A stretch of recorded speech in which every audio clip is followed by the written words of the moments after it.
The Shaping of Gondor, Part 3, The Line of Eärnil, Chapter 2, South Victor. The unexpected death of Eärnil had at least one fearful consequence, and that was to impel Umbar to flare into revolt. Within 3 months, the garrison there was hard-pressed to retain control of the great port.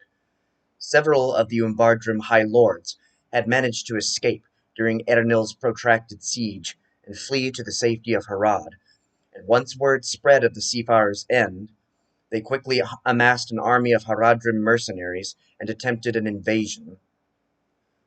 All that Eärnil had fought for suddenly wavered, on the brink of slipping away.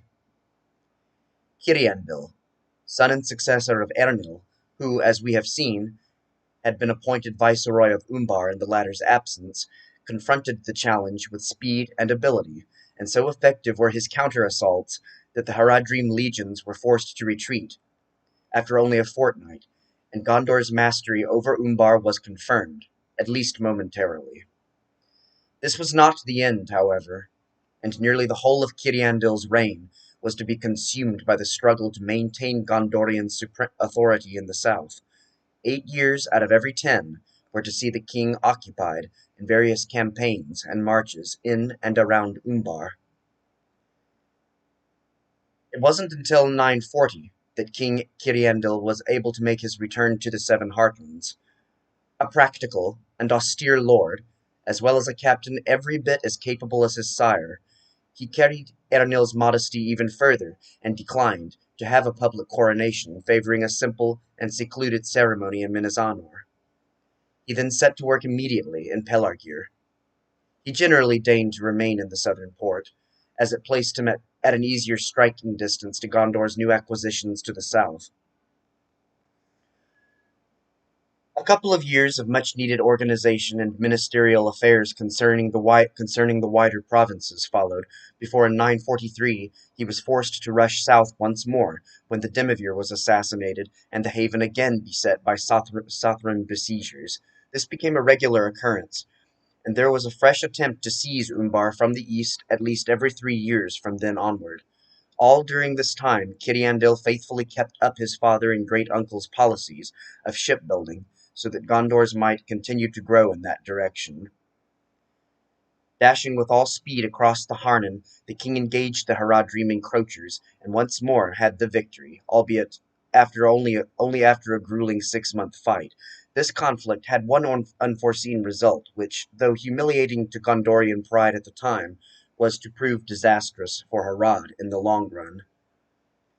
Whilst leading a sortie out of Umbar on his father's behalf, Ciryandil's eldest son and heir, Ciryahur, was captured by the enemy.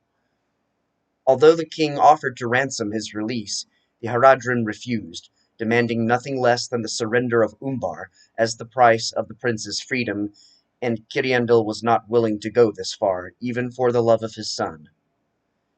During his years in captivity, Ciryahur was supposedly subjected to all manner of indignities and insults at the hands of the Haradrim lords, and so acquired a special hatred of them and their realm that was never to leave him.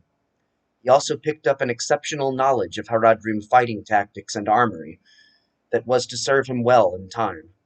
After a couple of years he managed to escape and return to the safety of Harondor, but he never forgot or forgave, and the time was to come when Harad and its people would pay dearly for his mistreatment. The victory over Harad in 943 did not last. The great haven proved too tempting of a prize for the inhabitants of the interior.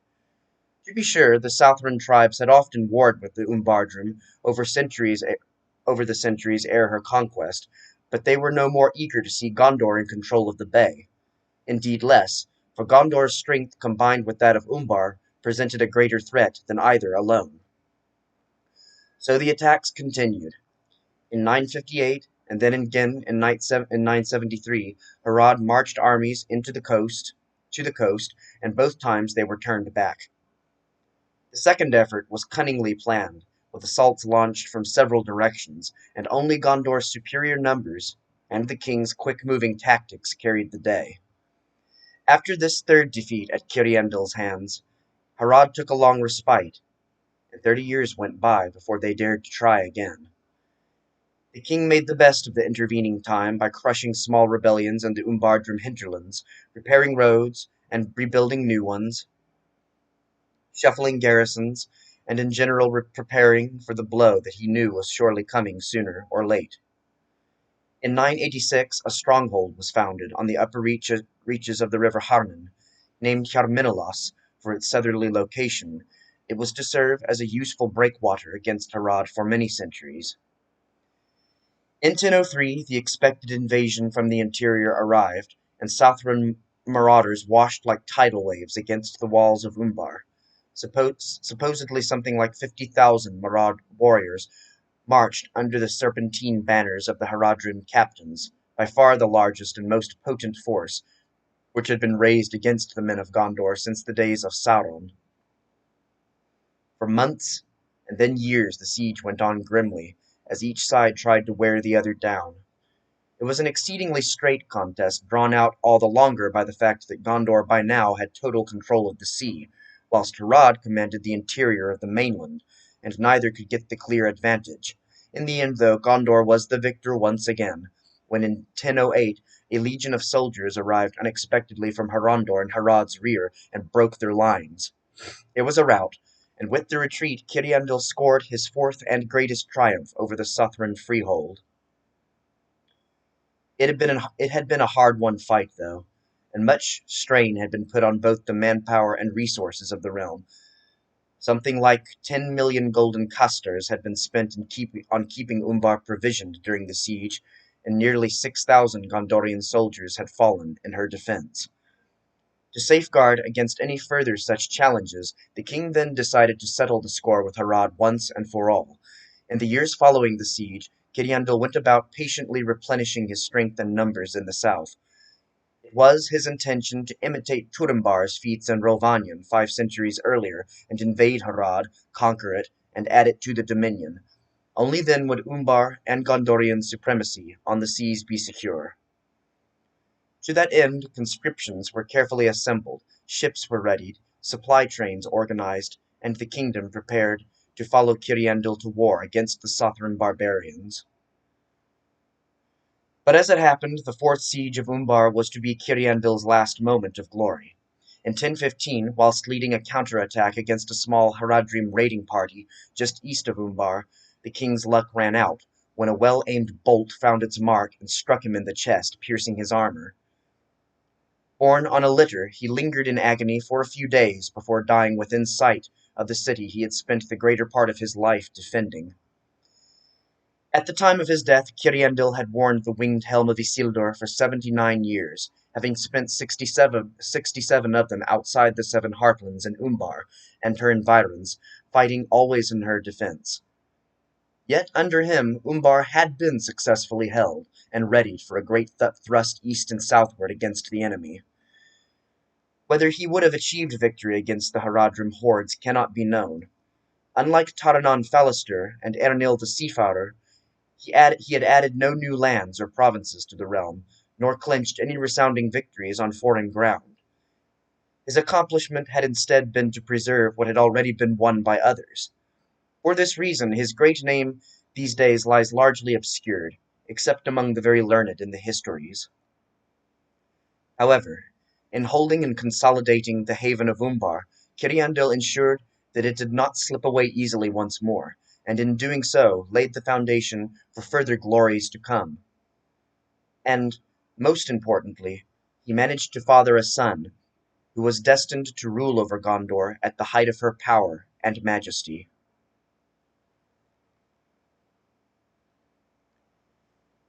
Ciryahur, son of Ciryandil, had been born and bred for war. Even the circumstances of his birth in 899 seemed to foretell a life by the sword and saddle, having been born whilst his royal father and mother were encamped on the banks of the Harnen, whilst fighting one of Taranon Falister's innumerable Umbardrum foes during his last war against them. This indeed served as a harbinger. For as the child grew into a man during the reign of his grandfather Ernil, he displayed all the makings of a cunning and deadly captain-at-arms. By the time he was a princeling of 20 summers, his skills were said to be unmatched in all the realm with the sword and spear, and by his 30th year he had emerged in the tournaments as the greatest horseman as well. In 933 he took part in the siege of Umbar alongside his father and grandfather, where he gleaned much praise for his valor and exceptional lethality on the field. So savage, in fact, were the charges that he led, that many Umbardrum warriors, no easy marks themselves, quailed to meet the dread prince, fleeing at the sight of his banner rather than try him in combat. It was around this time that the young royal paladin began to acquire a nickname among his troops, Morgelleth, meaning star of looming dusk, so surely did death and defeat seem to come upon any who crossed swords with him. Indeed, if there was but one fault that could be found in Ciryandil throughout his life, it was a cold, razor-like devotion to purpose, as well as a grim, cheerless temperament, much like that of his father Ciryandil. Thus, though the men that served under his banner followed and fought for him loyally and with utmost trust in his soldierly ability, few ever loved him. As we have seen, in 943 he suffered his first and only humiliation when he was captured in battle by the Haradrim whilst defending the hinterlands of Umbar. His deprivations and torments at his captors' hands seems to have engendered in him a livid, lifelong hatred of them, that went far beyond mere ambition for the furthering of the glory of Gondor. It proceeded from the thirst for vengeance, for their having had the insolence to lay hands upon his royal person, and insult one of the house of Anarion. After his escape, Ciryandil continued to serve his father the king well during the 4 great sieges of Umbar, acting as his principal captain and herald in battle. During the course of the siege of 1003 to 1008, the prince was said to have decorated the southern road from Umbar to Hyarmendacil with the rotting heads of 5,000 slain Umbardrum and Haradrim warriors. A warning to all who dared to challenge the might of Gondor. This only served to further both his renown amongst his people and his reputation for brutality among his enemies. Then his father was slain by a barbarian arrow on the eve of a great southern counter-invasion. A mature 116 at the time of his father's death, Ciryandil was tall, lean, and exceptionally agile for one of middle age, even by the measure of the Adine. His coal-black hair matched his eyes, which glinted cunningly and dangerously from within deep sockets under a steep and thoughtful brow. He was curiously dark and swarthy for one of Gondorian stock, something which led some at court to secretly question the legitimacy of his parentage, as both his father Ciryandil and his mother Queen Isilia had been of fair hair and complexion. Scarcely was the crown on his head than the new king prepared to make good on his father's ambition to humble Harad. Snatching up the reins of government with all speed, he immediately mandated all the resources of his dominion towards the fulfillment of this goal, a task made easier by the preparations which had already been made under his father's scepter. In addition, Ciryandil had another weapon at his disposal. This took the form of 2 metallurgists of unparalleled skill and craft in Gondorian history, Forin of Khazad-dûm and Brennus of Lenhir. Forin, also known as Forin Finleg owing to his habitual wearing of a particular kind of armored leggings, had been born of one of the noble dwarven houses of Khazad-dûm. In 980, however, it appears he was driven into exile due to a scandal, and he made his way to the city of Ethring in the Gondorian province of Lamdun. There he made a grand reputation by crafting linked armor from mithril, the most precious of all the metals of Middle-earth. Mithril has the quality of being both very light and highly resilient, thus armor made from it was and still remains exceedingly prized. His pieces soon became the envy of the high nobility of Gondor. In time, word of his creations reached King Ciryandil, and Forin was made chief metallurgist in Osgiliath. Unfortunately, Ciryandil's death in Umbar came upon him before he could make much use of the dwarven armor.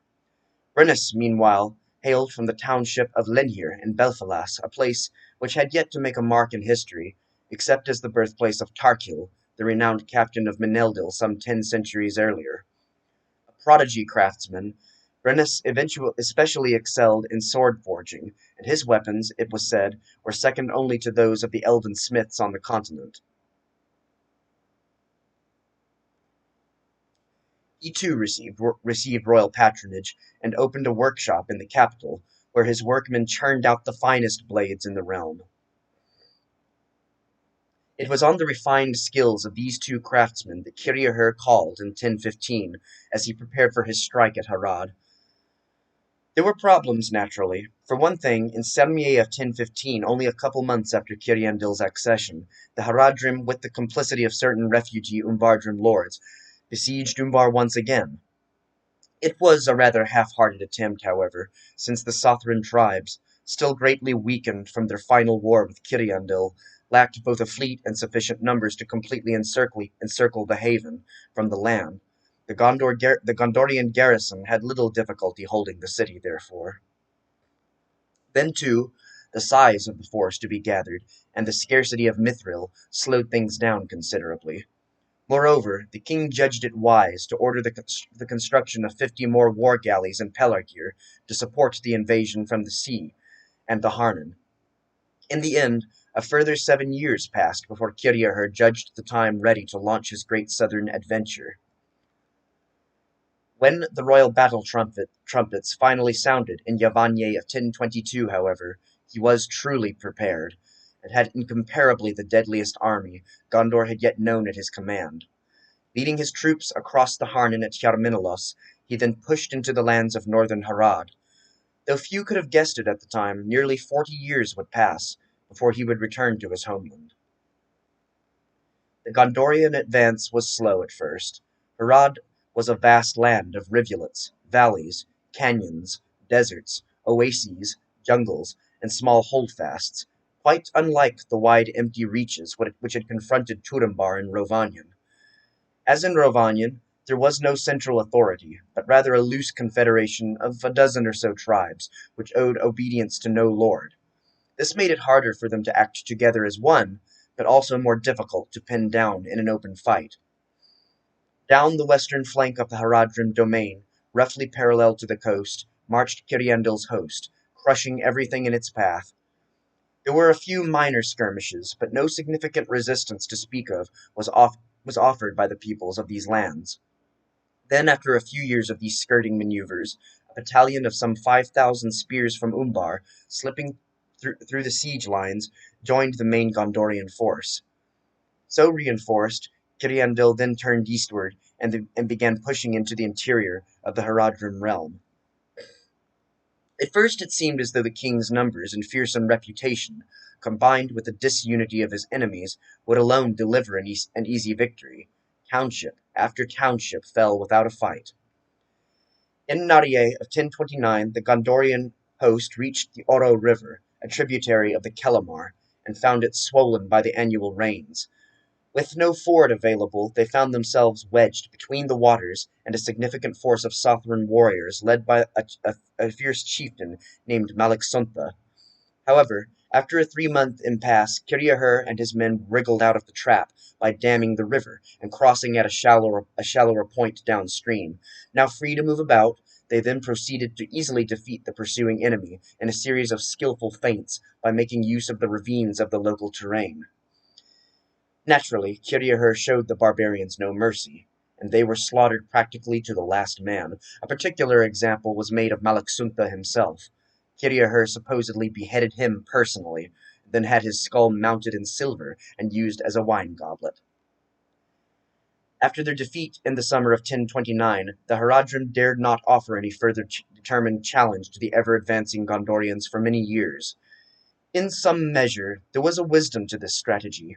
However, whatever his abilities on the field, Ciryandil's numbers were still far fewer than those of his opponents, and Harad still far too large for him to subdue it, using his armies alone.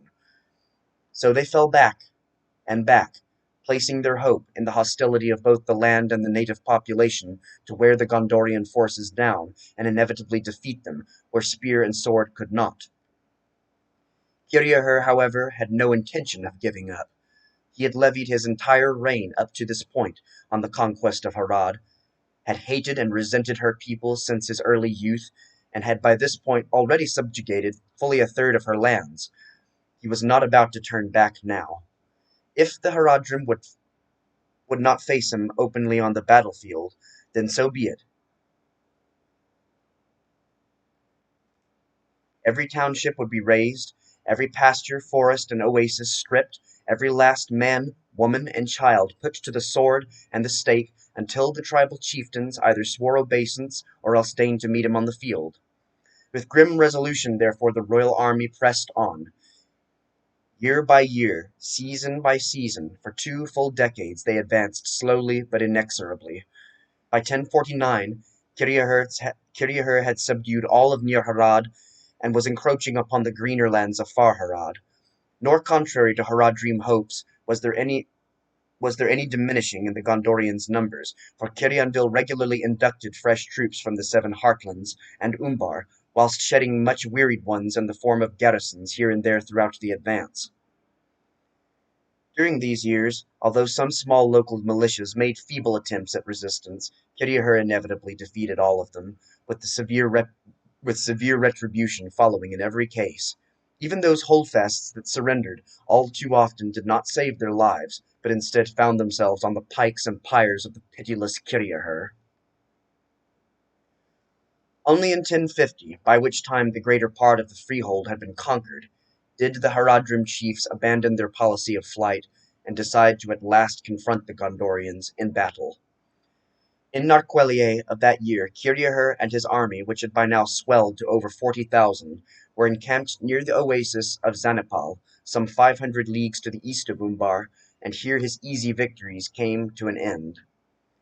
Leading the Haradrim host of perhaps 70,000 was Anclisto, a renowned captain among the barbarians, and in him Ciryandil confronted the most able of any of his foes. Rather than engage the Gondorians in open fight, Anclisto wisely feigned retreat into the tangled jungle which surrounded Zanepal, hoping to use his superior knowledge of the ground to throw Kiriaher off his footing. He also made use of gigantic tusked beasts native to the region, known as Mumikil, or Oliphants, to further confound the movements of the invaders. It almost worked, for at the first the Gondorian hosts were unable to maneuver as they were accustomed to doing on open ground, and were forced to divide their forces in order to mount an effective pursuit. As Anclisto's Southron warriors receded further into the dense undergrowth, Kiriaher's lines began to become dangerously overextended, and he instinctively sensed a trap. The king quickly attempted to recoalesce his soldiers into a more compact legion, and it was done none too soon, for having drawn them sufficiently into the foliage, Anclisto's armies struck with a furious assault on the royal flank. Gondor's soldiers fought with their usual tenacity, but even so, the Haradrim's superior numbers would almost certainly have prevailed, but for the inhuman valor and leadership of the king. Kiriaher, seemingly oblivious to the arrows and lances of the enemy, rode back and forth across his vanguard, exposed to danger,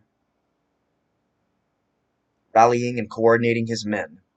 It was said that though he was struck by more than one barbarian arrow, he did not cease to fight for 3 grueling days, slaying some 300 Haradrim warriors alone. Slowly, slowly, the Southrons were pushed back at their center. When Anclisto attempted to return the tide by unleashing a battalion of Mumikil mounted archers, the Gondorians countered by lobbing spears and bolts at the fell creatures' eyes and faces, which sent them stampeding back into their master's ranks. This had the effect of causing the Haradrim center to become ever more chaotic.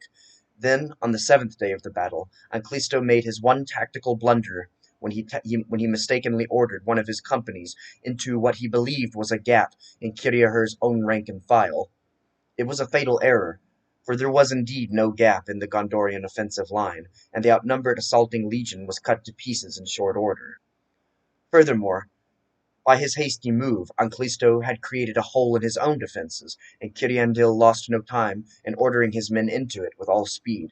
Within minutes, the entire left flank of the Haradrim force was routed, and it was said that the ground was made nearly invisible by the carpet of the slain Southrons. After this, Anchlisto had had enough. He had sustained severe wounds himself during the course of the vicious battle, and he wanted nothing more to do with the Gondorians and their terrible king. He ordered a retreat. Ciryandil thus secured the greatest single victory on the field by Gondorian arms that had been seen since Dagorlad over 1,000 years before, and with it Harad was his. The consequences of Kiryaher's victory at Zanapal rippled quickly across far Harad. Settlement after settlement offered to do obeisance before Gondor in the wake of Anchlisto's defeat, knowing the fate that likely awaited them otherwise. And indeed, true to form, Ciryandil was expeditious in following up his triumph. After allowing a couple days to treat his wounded and bury the 8,000 dead Gondorian soldiers that Zanapal had cost him, he moved to pursue Anchlisto and what remained of his force, determined to crush them utterly. As it happened, he was deprived of his final satisfaction when the barbarian commander died of a festering of his wounds, whilst still on the run about a month after the battle. When the Gondorians finally did manage to catch up with the formerly formidable army of Anchlisto, it was a bedraggled shadow indeed of the force it had been mere weeks earlier, and it surrendered, rather than try their luck against the star of looming dusk a second time. Kiryaher, however, was in no mood for mercy.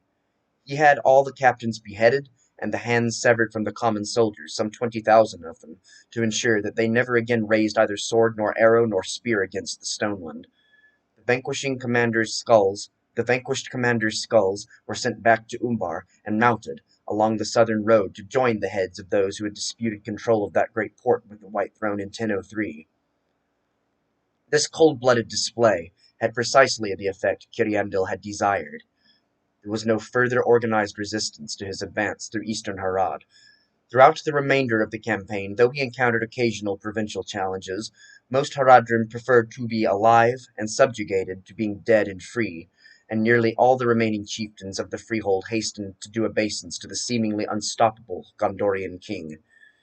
These homages were accepted almost without exception, upon the condition of the surrender of the chieftain's eldest son and heirs to Ciryandil's custody as assurance of their good faith. Ciryandil had no intention of being forced to march back into eastern Harad to reteach the barbarians lessons, as Turambar had once been forced to march back into Rovanien. For 5 years more after the Battle of Zanapal, Kiryaher continued to press east and southward, reducing practically everything in his path. By 1053, he and his men had reached the banks of the river Karakse, and by 1055 they came upon the juncture whereat the smaller flood of the river Nari empties into it. By this time they were drawing near to the great and fabled Inner Sea, almost 700 leagues east and south of the Harnen, where the march had begun so long ago. In Sulamay of that year, Azogantha, the final tribal chieftain still holding out against Gondor's advance, finally gave in and did obeisance before the king in the royal camp on the banks of the river, surrendering both his scepter and his son to the hands of Kiryaher. Unlike Juvikild 5 centuries earlier in Rovanien, Azogantha would remain faithful to his oath. Indeed, for as long as Kiryaher lived, all of Harad would live silently in fear of this deadly and remarkable man. With Azagantha's capitulation in 1055, Kiryaher at last pronounced the campaign to be at an end, and began to make his way back to Umbar, pausing at many forts and townships along the way to delegate authority, reinforce garrisons, and organize imperial supply lines. By the summer of 1056, the king was back in Umbar, and spent a few years there dealing with the necessary administrative measures that had piled up during his absence in the southeast. Numinion, one of the latter's most trusted generals, was appointed Demavir of Harad in 1058. In Lotissay of 1059, the royal retinue finally moved northward, crossed the Anduin, and thus, after 37 years, Kiryaher at last returned to the Seven Heartlands. By then, however, the fame and glory of his colossal triumphs in Harad had given him a new name among the populace, priesthood, and nobility. Hyarmendacil, meaning South Victor, and it is under that name that he has passed into history, and by which I will henceforth refer to him here. From the time of his return from the newly conquered southern provinces in 1059 until his invasion of Enedwaith in 1099 passed 40 years of relative calm under the reign of King Hyarmendacil I. It was a much-needed respite, for no victories, however glorious, are ever cheap, and the treasury was nearly dry from the demands which the conquest of Harad had put upon it. Taxes on the provinces had to be increased, as did duties on the ports, something which did not sit well with the inhabitants of either. Hyarmendacil, to be sure, worked feverishly during these years to purge corruption, graft, and inefficiency wherever he found it, employing the same severity in peace that he had exerted in war. Those found guilty of either were dealt with harshly by means of imprisonment, land confiscation, and often execution.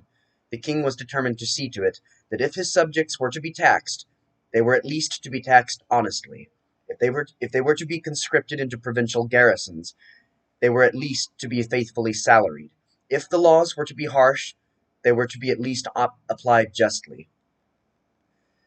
This turned out to be a sound policy, for Hyarmendacil now found himself ruling over a realm far larger and more varied than even his immediate predecessors on the White Throne. Thousands of dispatches now poured into Osgiliath every week from the new southern provinces alone. Hundreds of garrisons and army detachments had to be supplied and administered up and down the breadth of the empire. Countless storehouses and granaries had to be monitored and maintained.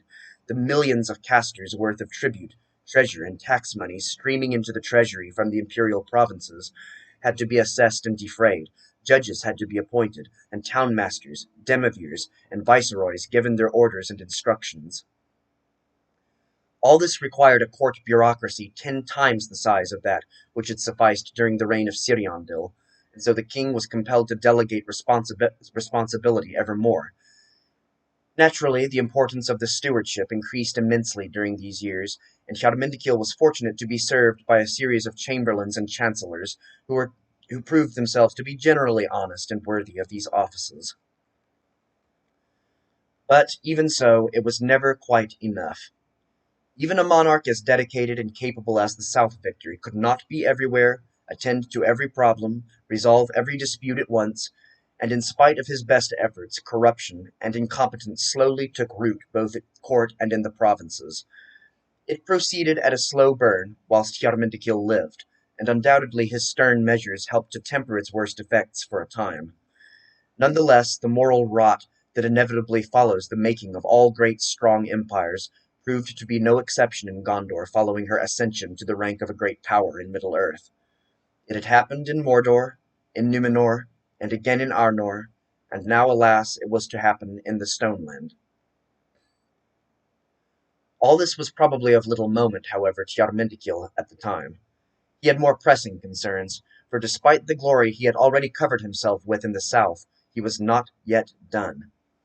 In 1094 he had made a royal tour, one of many the king undertook every couple years or so, of his northern lands, and had been alarmed at the state of dereliction and decay that many of the ways and outer defences lay in there.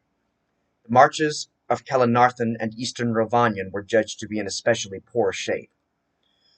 Although fresh works and repairs were ordered and begun, in the king's view, mere physical defences were not enough. He wished to stretch out his hand beyond even these borders, and bring their neighbouring lands under his rule as well, as a contingency to their security. Therefore, after a 4-decade interlude, the king made ready to go on the march once more. Hyarmendacil had his sights set on 2 lands in particular: Dorwinion, which occupied most of the territory around the Sea of Rhun, and which bordered Rhovanion to the east, and Enedwaith, which lay immediately to the west of Calenarthon and the southern spur of the Misty Mountains. Neither land was heavily peopled, and so Hyarmendacil and his marshals judged them likely to be easy conquests. Duly northward, then, in Sulamay of 1099, marched the king across the Angren and into Enedwaith, whilst a trusted general named Melanchthon moved eastward from Romenelos to assail Dorwinion. The second prize, indeed, fell to Gondorian arms without much trouble, for the Dorwinioni were a humble plough-herd people with few weapons and even fewer warriors. By 1108 Melanchthon's legions occupied the country from end to end, and Gondorian rule was extended over all the shores of the Sea of Rhun, thus reaching its eastern extremity. To the west, Hyarmendacil himself had much more trouble. The inhabitants of Enedwaith, though few indeed, proved to be tough, and like those of Rhovanion 5 centuries before, did not easily give in. Instead, for the first time in his life, the South Victor was confronted by an enemy without great armies that could be easily pinned down and crushed in the open field. As a result, years turned into decades in the foggy fens and hills of Enedwaith, with marches and countermarches following with each other with wearying regularity. In the end, thanks more to her superior numbers than to any skill in battle, Gondor proved to have the best of it. In 1125, Hyarmendacil felt himself to be in a strong enough position there to declare the land a formal province, and appoint a demivir in Tharbad, which sat on the banks of the Grey Flood, and was the most populous stronghold in the region. To the north of Enedwaith, however, sat Dunland, an even more thinly populated and barbarous land than Enedwaith. The Dunlendings had lent frequent help to their kinsmen in Enedwaith during the latter's conquest, and Hyarmendacil felt it unacceptable to leave the territory unsubdued in his rear. Into Dunland, therefore, he marched in the fall of 1134, where once again he found no great battles, but instead only dirty hut-dwellers, drifting shepherds, and grubby small farmers to contend with. By 1143 he felt that he had cowed the Dunlendings sufficiently, and in that year inducted their lands into the realm as well, so that the record of his victories remained unspoiled.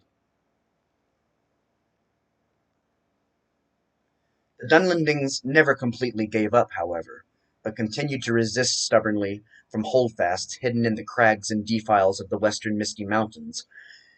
Hyarmendacil, never one to leave ends untied, pursued them doggedly, and it was whilst still fighting them that he died in his army winter quarters in Narvenye of 1149.